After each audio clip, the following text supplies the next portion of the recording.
United Nations Human Rights Council's 43rd session begins. අපේ ආණ්ඩුක්‍රම ව්‍යවස්ථාවට පටහැනිව මොන සම්මත ගිවිසුම් අත්සන් කර තිබෙනවද ඒවායේ වළංගු භාවය ශුන්‍ය වෙන බව තමයි අපි දරන මතය. MCC back in talks.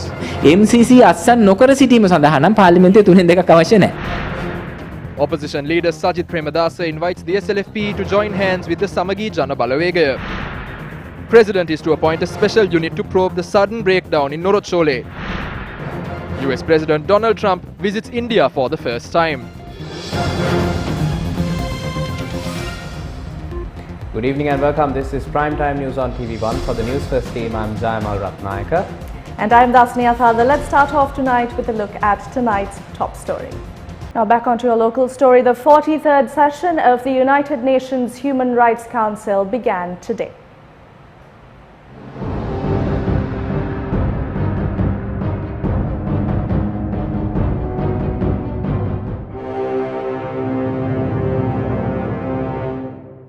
The 43rd session was attended by foreign ministers, heads of missions and ambassadors of member countries.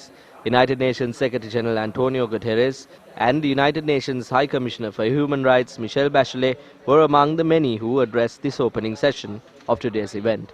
Climate change, global warming, suppression to freedom of speech and strengthening the human rights of all communities were among the main topics discussed. Human rights today face growing challenges, and no country is immune. We see civilians trapped in war-torn enclaves, starved and bombarded in clear violation of international law.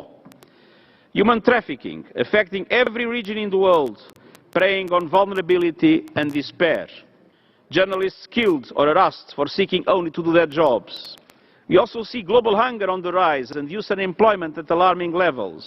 People are being left behind, fears are growing, divisions are widening. And some leaders are exploiting anxieties to broaden those gaps to the breaking point.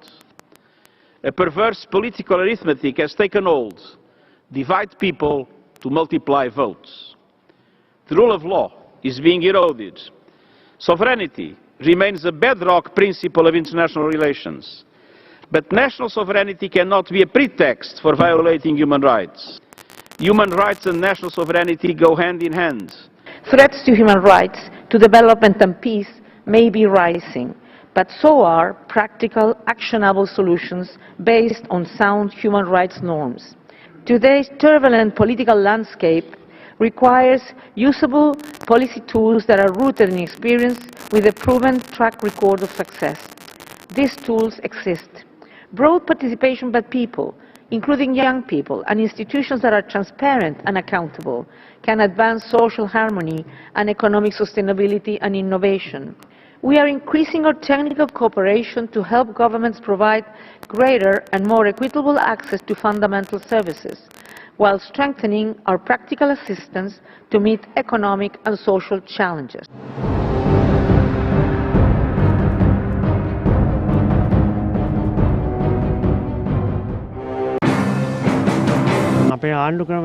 Our stance is that any agreement signed in violation to the constitution of our country is not valid. No matter what MP Sumandran says, the public knows how such claims ultimately end. Therefore, I do not waste time thinking about such matters.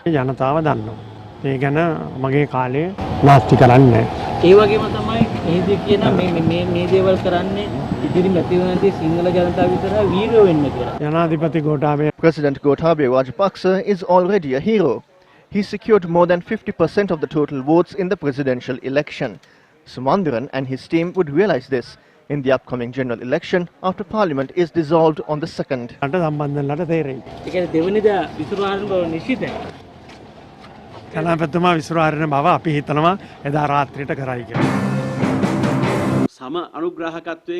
As the proposal has already been approved, even if Sri Lanka withdraws from co-sponsoring the resolution, the final result would be the same.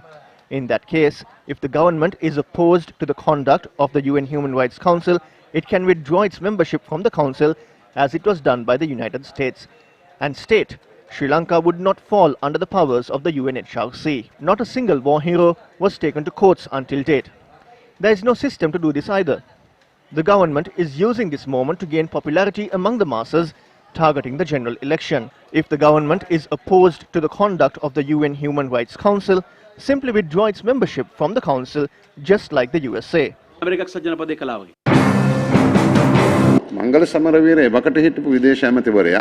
Then Foreign Minister Mangala Samaravira decided to propose the process of co-sponsorship of the resolutions without keeping the cabinet of ministers updated. When former United States ambassador to the UN, Nikki Haley, resigned from her post after much controversy, we too could have taken advantage of that situation. However, we chose not to. If we go before the UN Human Rights Council as a national policy, we will try to prove our innocence. Unlike the government of good governance and Mangala Samaravira, we will not portray the country as one which committed a crime in the face of the international community. In my view, this was a decision taken to uphold our country's sovereignty and respect. Speaking at a media briefing today, Frontline Socialist Party said that the people have given the government a mandate to not sign the Millennium Challenge Cooperation Compact. පහුගිය ජනාධිපතිවරණ කාලේ ශ්‍රී ලංකා පොදු ජන පෙරමුණ The Sri Lanka Podu Jana Peramunu officially informed that they are against the MCC. They said they are against the compact. We assume that they made the statement after thoroughly reading the agreement. But now they have obtained power. They no longer oppose this. They now say that they couldn't read it properly and that the agreement should be read again. They even wanted to appoint committees. Alice Well, the Principal Deputy Assistant Secretary, Bureau of South and Central Asian Affairs, arrived in Sri Lanka. When she was here, the President officially informed that the compact was not thoroughly studied, and to do that a committee will be appointed. He also said that steps will be taken based on the recommendations of the committee, but there are some issues here. The government contested the election, promising that MCC will not be signed. The mandate given to this government was against the MCC. Because Mangala Samaravira on one hand said that the MCC will be signed, Gotabaya Rajapaksa on the other hand said that the MCC will not be signed. So what are they now doing with all these committees? Is the government going to make a political decision about the MCC, or are they going to make a decision based on technicalities presented by the committee? What was the report presented by the committee? Why isn't it made public? The government is asking for a two-third majority as a solution to all the problems. What is it for? There's no need to obtain a two-third majority for not signing the MCC. උදාහරණයක් ලෙස MCC ගත්තොත් එහෙම MCC අත්සන් නොකර සිටීම සඳහා නම් පාර්ලිමේන්තුවේ තුනෙන් දෙකක් අවශ්‍ය නැහැ. In news from here at home, now a ceremony to distribute land deeds for 2,500 people was held at the Temple Trees earlier today. The ceremony was graced by President Gotabaya Rajapaksa and Prime Minister Mahinda Rajapaksa. I'm happy today. It's good that we got you here to distribute the land deeds. This hall was built to mark a ceremony attended by many foreign nations. This is where the gold washrooms are. You can go ahead and see. This is what was shown back then. But they used this too. But the gold isn't here now. We are not sure if they removed this and left. There are many ways to sling mud at someone if you really want to.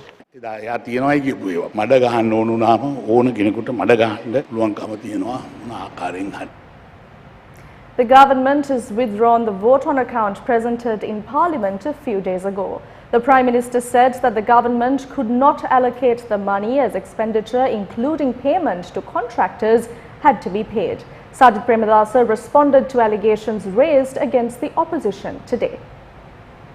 The proposal was not brought forward to settle the loans we took. It wasn't us who obtained these loans. The opposition disagreed with us when we were going to pay back the money we owe to private companies. If we had paid the money, the people who are working for the private sector could get paid more and could enjoy the Sinhalese and Tamil New Year. The opposition thought they would be able to defeat this. Huge amount of money was lost and they stopped paying contractors. The proposal the government presented had two parts. One is the development proposal and the second was to extend the debt ceiling. We agreed to the first proposal and disagreed to the second one. But the government had withdrawn both of them, claiming that we opposed. They cancelled Gamperaliya, stopped Enterprise Sri Lanka, stopped nutritional ration for pregnant mothers, reduced the amount allocated for school uniform vouchers, stopped the housing programs, stopped renovating religious places. This government stopped increasing the state workers' salary even though we agreed to do it. They abandoned the pension anomalies presented to the cabinet. They cancelled all state workers' allowances. What happened to all the money they saved by cutting these expenses? If anyone is saying that the contractors have not been paid, it's not the truth. It's a trick to fool the people. We asked the government, Why haven't they presented a budget in 13 weeks? රජයෙන් පිළිතුරු සපයන්න සති 13ක් ඇයි අයවැයක් ගෙනාවේ නැහැ? චෝදනාවක් තියෙනවා පෙර රජයේ විසින් ක්‍රියාත්මක කරපු ව්‍යාපෘති සඳහා මුදල් ගෙවීමට නොහැකි වුණා කියලා මේ සිද්ධිය නිසා. ඒක කොහොමද ඔබතුමා දන්නේ? සති 13ක් ඇතුළත During these 13 weeks, the government has lost a revenue of 500 to 600 billion rupees. Once they lose income, they can't pay the bills. They can't point fingers at the opposition because of their inability to handle finance. දුර්වලතා නිසා විපක්ෂයට ඇඟිලි දික් කරන්නට බෑ. ආදායම් නැති බව දන්න නිසා මේ ණය වැඩි කිරීමට එහෙම එකඟතාවයක් ඇති කරන්න උත්සාහයක් කරාද අඩුම ගානේ ඒ වියදම් වලට සමානුපාතිකව නේ අපි කියන්නේ ඒ අලුත් සංවර්ධන යෝජනා. What we are saying is that the existing development projects should be funded through existing government income. A country cannot go forward by losing 500 to 600 billion rupees in government income. We disagreed with increasing loans after doing a comprehensive calculation. Through increasing loans, our country gets trapped economically. රට ආර්ථික මර උගුලක පඹ ගාලක පැටලෙනවා.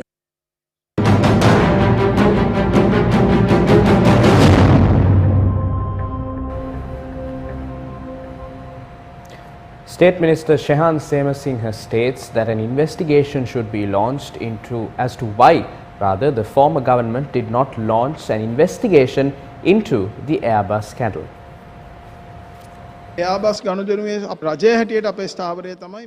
As the government, our stance on the Airbus deal is that the truth on the matter must be revealed before the general public. The legal proceedings have already begun and are being carried out without considering whose associates those concerned are. Investigations into this were carried out previously. Why was no action instituted against the findings of those investigations? This is a question that lies before the people today. Why didn't the Maithripala Sirisena Ranil Wickremesinghe governments act on this matter? I would like to request the investigation teams. It is vital that the country is told under whose influence that investigations have been halted.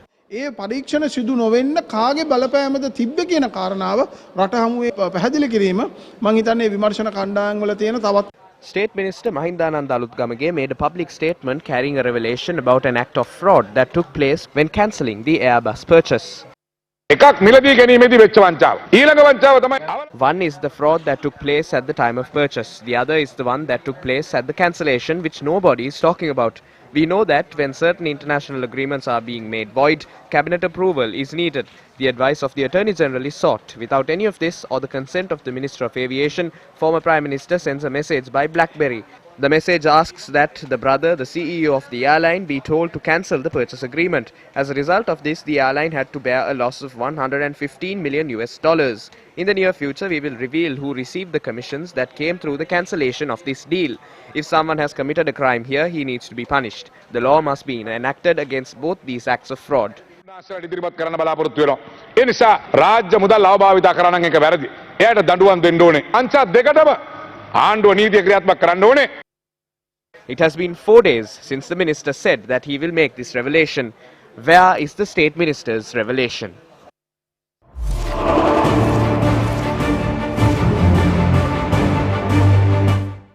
Good evening to our viewers. Good evening to you, Faraz. Very good evening to you, Tatran. Now, when we reported to you about the bond scam back in the day, Faraz, and even matters like the Airbus refleet deal, it was understood that these matters are complex in nature, involves a lot of financial matters, and it was difficult for the general public of our country to sort of comprehend what was going on. But of course, Newsfirst made it as simple as possible, and over a period of time, it's fair to say that much of the country understands that there was a problem to do with the central bank in terms of the issuance of bonds.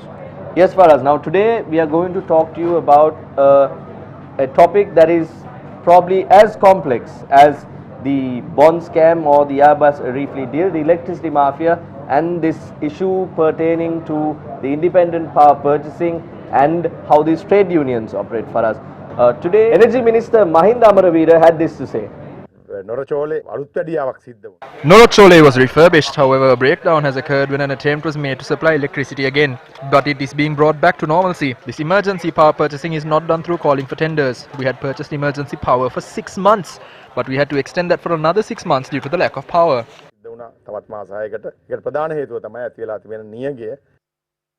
Unit 1 of the Norachole coal power plant is not in operation at the moment, and this is after a maintenance was carried out worth $3.84 million, and at the moment it is not in operation. and that is where things are starting to be. Absolutely. And the question that begs to be asked really is whether this breakdown is a so-called breakdown, whether it was a breakdown caused by design or deliberate omission or a deliberate act of sabotage. That is the question, especially when you see that much of the water from the reservoirs have been used up just in 10 days, and bearing in mind that there is an election coming along around the corner. Yes, Farad, as you mentioned, we have to take a look at this in terms of its track record. Now, we remember from the time that there were sort of transactions happening, taking place, when discussions were ongoing for coal power plants in the country, Newsfirst has been reporting these matters to the general public. Especially we remember, in addition to the power plant issue and in addition to the electricity mafia in our country, we remember how the coal transactions also became troublesome, and Newsfirst continued to report it to the public for us. In fact, it was such a problem that in a matter that came before the Supreme Court of Sri Lanka, the Supreme Court in its order said that the conscience of the Supreme Court had been stirred due to the actions of the public service officials, and they were shocked at what had gone on. Yes, Faraz. Now, the long-term generation plan, everyone has heard this. Everyone knows about the long-term generation plan put forward by the CEB in terms of the stakeholders when it comes to the power industry. However, the long-term power generation plan has not been enacted, or there are trade union pulls at one point, there are the ministry issues at one point, the Public Utilities Commission at one point, be the CB at another point. All of these key stakeholders have had issues with the long-term generation plan, and somehow the long-term generation plan of this country has not been approved for us. No, that's absolutely right. The long-term generation plan has been marked for its complete lack of coordinated effort. Like you say, Chaturanga, there was the regulator pulling in one direction, the CB pulling in another direction, the ministry in perhaps another direction, and therefore none of this could ever get going properly. In fact, the long-term generation plan has not been to the benefit of the nation in terms of a safe and continued power supply. In fact, the long-term generation plan is nothing more than the long-term financial plan of a few individuals who benefit from this supply of emergency power. The subject minister explained matters to the cabinet last week relating to the Norotchole power plant and other issues that the power sector is currently facing. The country is aware that power is being purchased from the private sector at a higher rate on a regular basis. President Gotabaya Rajapaksa will appoint a committee to look into this matter and identify reasons for the regular emergency power purchasing. හදිසි මිලදී ගැනීම සඳහා අවශ්‍යතාවයට අනුවද බිඳවැටීම් සිද්ධ වෙන්නේ කියන එක පිළිබඳ පරීක්ෂණයක් කරයි. There is another factor to be discussed here for us. Now, we know today that President Gotabaya Rajapaksa has asked for a committee to be set up to investigate in terms of the breakdowns that are happening at the Lakvijaya power plant in Norotchole. This comes again in the backdrop against the backdrop where a $3.84 million maintenance activity was carried out, and it took longer than it expected, and they took 20 extra days to complete this maintenance activity, and thereafter in merely 10 days we now see that unit 1 of the Norotchole power plant is once again not in operation. Absolutely, and this is why the inquiry set up by presidential order is so important, because we really must get to the bottom of whether this was a genuine breakdown, which is possible given the track record of what has been going on at Norotchole, but also to find out whether this is merely a ploy or sabotage which will benefit a certain agenda, an agenda of what we call the power mafia. And Chaturanga, there's one other thing I'd like to bring to the notice of the public and to the notice of the commission that the President is appointed to look into the breakdown at Norotchole, and it is this, that recently the Cabinet passed a paper authorizing 100 megawatts of emergency power to be extended for another 6 months. Close scrutiny of the Cabinet paper will reveal that the aggregate total average per unit has been marked at 30 rupees per unit, plus the cost of fuel. and nowhere in the cabinet paper does it specify whether this money, the fuel cost, will be deducted from the supplies of the so-called emergency power for 6 months. And the total possibility for the 6-month contract of emergency power for 100 megawatts amounts to approximately 65 million United States dollars. And the cabinet paper does not make it clear whether this is plus the fuel cost or inclusive. Nevertheless, it is a question that becomes very relevant when you consider that the Umaoya project with 120 megawatts of hydropower is still not complete. It's not complete because the government have failed to make the rest of the payment, which is approximately $50 to $55 million. If that is finished in the next 5 months, it is entirely possible that Sri Lanka will enjoy another 120 megawatts of power, which is going to be costing a fraction of the cost of Noricholi or indeed the emergency power, which is 30 rupees a unit. Inflation as measured by the National Consumer Price Index on a year-on-year basis increased to a 26-month high of 7.6% in January this year. According to the Department of Census and Statistics, this is an increase of 1.5% when compared to December last year. On a year-on-year basis, contribution of food commodities to inflation was 5.98% in January this year compared to that of January last year. Opposition leader Sajith Premadasa extended an invitation to the Sri Lanka Freedom Party today to join the Samagi Jana Balawegaya. පිරිසිදු රටක් පවිත්‍ර දේශයක්. I invite those who have lost their way within the SLFP to join the Samagi Jana Balawegaya in order to build a clean country. I invite all grassroots level activists to join us. පැමිණෙන්නේ කියලා මම මේ අවස්ථාවේ ආරාධනා කරනවා. Political party in crisis. Former President Maithripala Sirisena addressed a group of party supporters in Pulastipura Polonnaruwa last afternoon.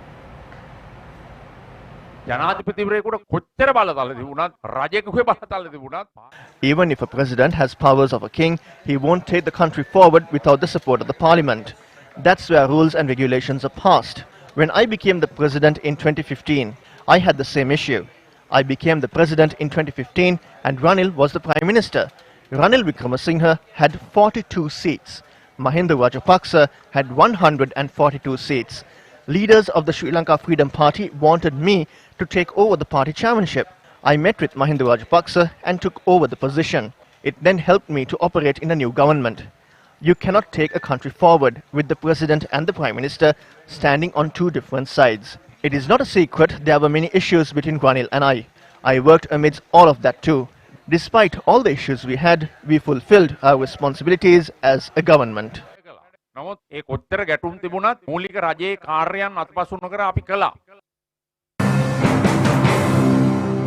A number of representatives of the Vietmog organization have already begun their campaigns in anticipation of the impending general elections. We are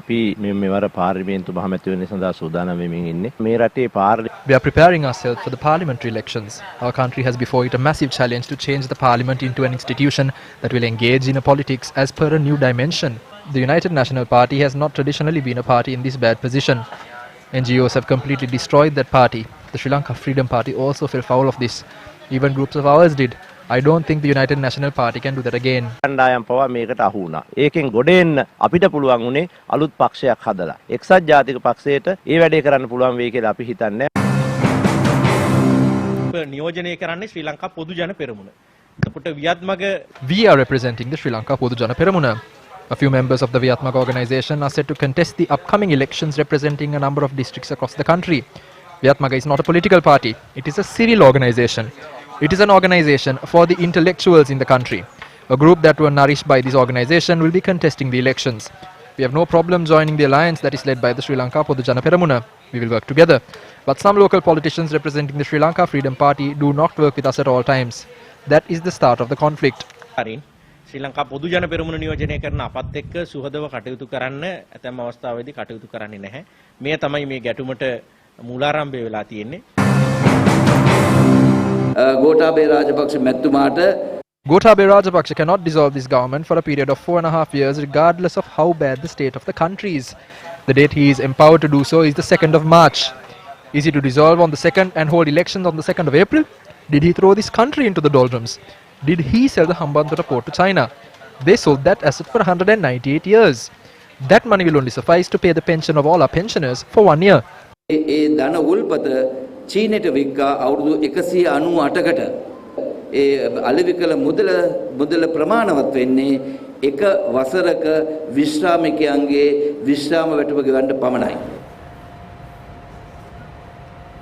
Shifting your attention from the political arena to more news from here at home now. Members of the Sri Lanka Corps Military Police have been deployed to assist in easing the traffic in city areas. Guidelines were given by the Acting Chief of Defence Staff and Commander of the Army, Lieutenant General Shavendra Silva, to the SLCMP, which has been deployed in most congested entry-exit points in Greater Colombo areas. It is expected to minimize wastage of valuable man-hours on roads and help increase national productivity through punctuality. They are to be deployed at peak hours between 6 and 10 a.m. and 4 and 7 p.m. on all 7 days of the week. Former Prime Minister Ranil Wickremesinghe has said successful regional integration, both economic and security, depends on the South Asian Association for Regional Cooperation becoming fully functional at the highest levels. The Hindu reported former Prime Minister Ranil Wickremesinghe opened the second day of the Huddle 2020, the Hindus' annual thought conclave, at the ITC Gardenia in Bengaluru yesterday. Addressing the gathering, Ranil Wickremesinghe said the postponement of the Kathmandu SAARC summit in 2017 due to the heightened tensions between India and Pakistan had brought the regional grouping to a standstill. Urging the neighbours to iron out differences, including on cross-border terrorism, the former Prime Minister added, and I quote, "Otherwise you may find outsiders coming and telling you to sort it out and not us in South Asia," unquote. In his keynote address at the Huddle, Ranil Wickremesinghe added, and I quote, "SAARC is deadlocked. While BIMSTEC is not a substitute for SAARC, it is nevertheless a starting point for integration." An election is at hand. Do not allow the corrupt, the fraudsters, thugs, drug and alcohol smugglers to be your representative. Think before you vote. It is your decision.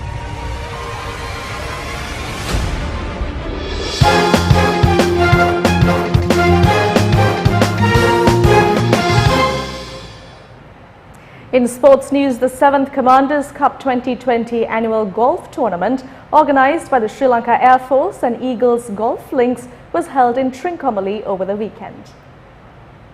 The Open tournament saw the participation of 102 enthusiastic golfers from Sri Lanka and 2 ambassadors, the ambassador of Myanmar and the ambassador to the Republic of Indonesia.